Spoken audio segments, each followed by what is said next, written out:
How to see who shared my post on Instagram. Firstly, open Instagram on your device.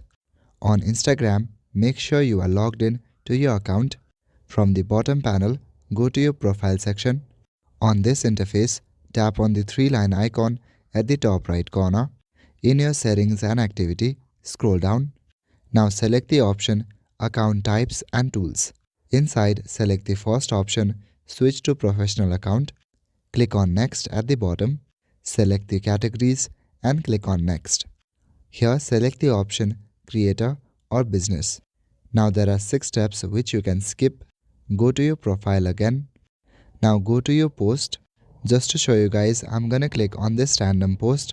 Select View Insights. Now here you will see all the overview of your post. Now this is a recent post, so you cannot see that much of data, but if it has been a long time since you post that post, then you will be able to see more insights. That's all for today. Thank you.